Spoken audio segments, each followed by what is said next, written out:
Hey everybody, welcome back to Chris's Trains and Things. It's been a little while since my last video that I put out, about a week or so, and something came today that I figured, hey, I've got to get this video out quickly because there's a couple other things coming in, hopefully in the next couple days, and we're going to get videos out on those. But this is, I'm trying to throw my back out, a big box. So I figured, why would I want to just open this up myself and not include all of you? So let's open this box up right here on Chris's Trains and Things.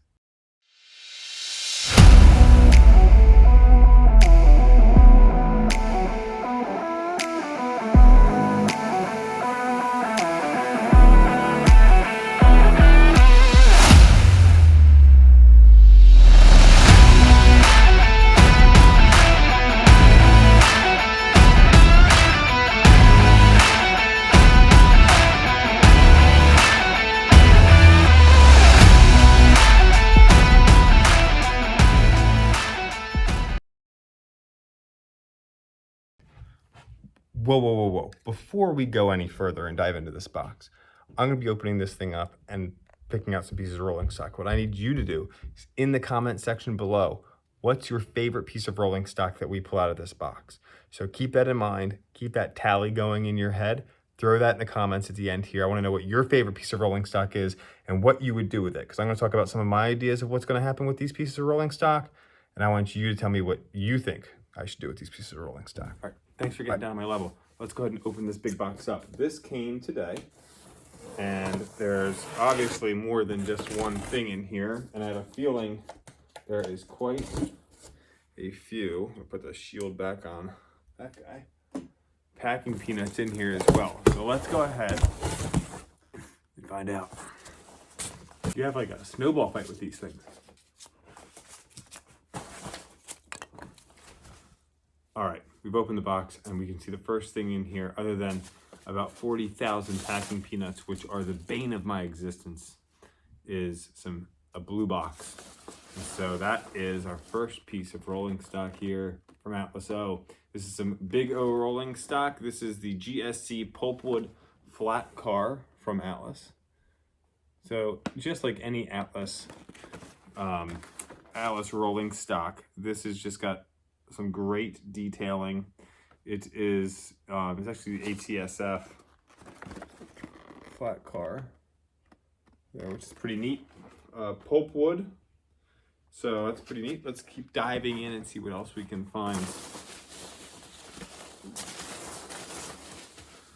Bigger boxes. Try to hide it.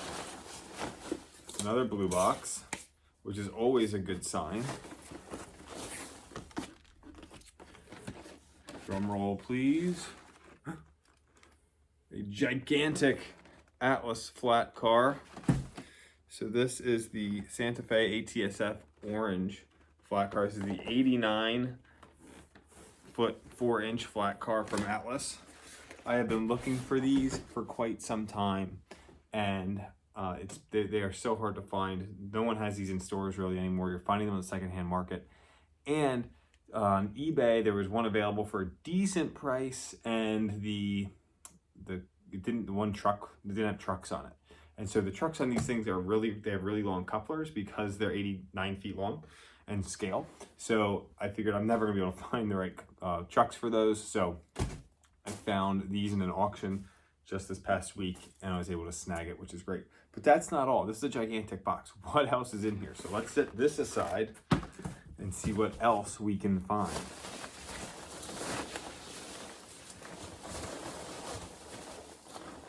All right, we have a blue box, and if you read there, that should say it is a Steam Era Classic, which are some of my favorites from Atlas, is the Steam Era Classics. And so this is the Coors Light Reefer, which is pretty. Now, the Coors Light Reefer is something that I actually already have right here. This was a reefer that I bought off of eBay quite a few years ago, and I love the Atlas O reefers. The Steam Era Classic reefers are just, the detailing on these is phenomenal. So before we dive deeper into packing peanut land, let's look at some of the details on this reefer that I have, which is the same as the one in the box, except for it's a different road number. So if I decide to keep the one in the box that came in the lot that I got from this auction, It's great because it's different road number. And the one that I have here, I have weathered, as you can see. So let's dive a little bit closer into the details of this one, and then we'll keep going into the box. So here you can just see some of the detailing on these cars. I mean, the doors, they actually swing open, I believe. They've got those little latches there that are very, very fragile. They've got some steps and things like that. This one's actually needs to be re-glued. It popped off a little bit, but you can see those details on the sides here. The top, we've got roof hatches that open up. Now it's not hollow underneath them, but they do have those latches that swing open, and that roof deck detailing as well. So, and even the undercar detailing on these is pretty great also. It's kind of hard to see there. So I did weather this because you figure, you know, these wood cars, you know, they're going to be catching some dust and dirt and grime and things like that. I like the look of that. Other people might not. So we've got one here that is nice and clean and crisp and white. So we'll decide what we want to do with that. If we want to weather it, if we want to sell it, or if we want to just leave it the way it is. We'll just have to wait and see. Okay, let's move that guy off to the side. So what do we have so far? We've got a Coors car, we've got the pulpwood car, and we've got the 89-foot flat car. But there's more space in this box and many more packing peanuts. Let's keep looking.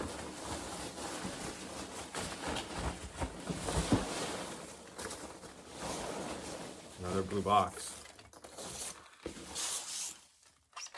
What could this one be? It's pretty big. Let's spin it around and find out.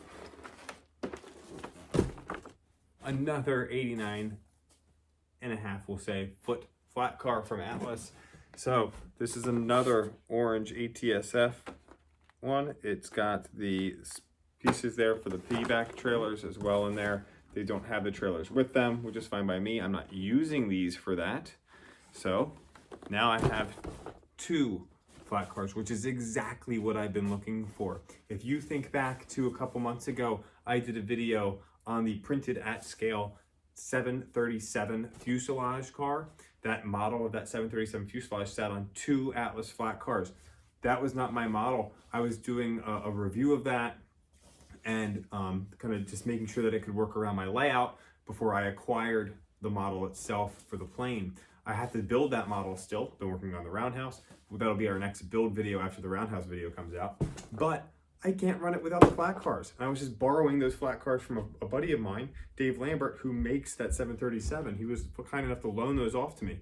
So I've been looking for these so I can actually build that model and run it around my layout on my own flat cars. And by golly, these came up in an auction this week and I was able to find them. So I've got two of these now, which is awesome. Just what the doctor ordered. The fact that the pulp car and the Coors car were also in that lot is just a bonus. I will probably end up selling the pulp car. I might end up selling the Coors car, but I think there's more in here because it's a pretty big box. So what else could we have? Let's keep looking. You can already see that it's another blue box. And this, my friends, might surprise you. It's another Atlas O flat car. I couldn't find any of these, and I found three of them in the same auction lot, and I was lucky enough to be the winning bidder and be able to bring these guys home. So I needed two, I came home with three. So I guess they say three's company, so it's nice to have this. The only problem is I need a fourth if I'm gonna get a second 737 fuselage. So we'll see how this goes. But it's nice to have a third one of these. Now, like I said, I only need two, so maybe I'll get rid of this one. Maybe we'll sell it. We'll see. These go for pretty good prices online on the secondhand market because they are so hard to find. But let's move that off to the side because guess what, guys? There's one more thing in this box, and I'll be honest with you, I forgot what else is in here. So let's go ahead and finish off opening up this box, see what we have. We got to dig down deep for this one. It's like a kid on Christmas here today. Oh my goodness. It's another Atlas box, but it's a bigger Atlas box. Ooh, it's heavy too. Now, I'll be honest, guys, I feel like Wilson from Home Improvement. This is something that I used to have and I sold them. I had 4 of these big boxes. I sold them a couple months ago. And here I have one back again. It is the Atlas O articulated auto rack. Now this is in the UP road name, which is right up my alley because I'm a huge UP fan. And those of you who've been following the channel know I'm starting to get back into auto racks, but I just sold all of my articulated auto racks. And to be honest with you, I was just in Virginia and spent some money on a new train, so I didn't have a lot of money to be able to purchase all these things. So this is actually not mine. I went into this auction with my buddy RJ from RJ's Trains. You guys have probably seen his channel already, but make sure you check it out. He is collecting auto racks, and so he is actually going to be buying this one. So today he was down at one of our favorite new shops down in Virginia and picked up a car for me, and he's going to be grabbing this next time I see him, and I'll grab that, and then we'll swap some funds to even everybody out. But so it was great that I was able to get what I wanted. He was able to pick up some new, really neat auto racks along the way, which is great. Everybody wins. Now, what's interesting, when I first thought about like building an auto rack train years ago, I had that one Union Pacific auto rack, and then I had gotten a bunch of these articulated ones from Atlas, and I ended up getting them through one of the online forums. And I had a couple of them, I had 2 of the articulated, so technically 4 units on my track, and I never opened up the other 2 boxes. And I just thought, you know, these things take up too much space, they're silly, I'm gonna get rid of them. Well, now I really regret that decision because they're such nice cars. But I figured that this would be good for RJ to take, and I don't need it right now. I need the flat cars for the 737, so it makes sense to sell that off to him. Now, interestingly enough, you don't see a lot of the articulated ones on the railroad. When Sid and I were heading up to our buddy Jason's house in Detroit, there's all sorts of auto rack cars up in Detroit. I don't know why.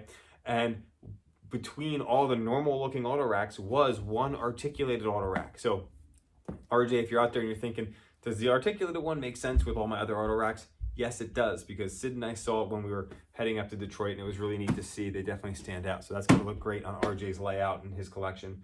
I'm happy to have all these other things as part of my collection now too. So thank you for joining me in this quick unboxing video. These flat cars, we will get out and get them on the layout here soon enough and get a better, closer look at some of them down the road. But if you're looking at purchasing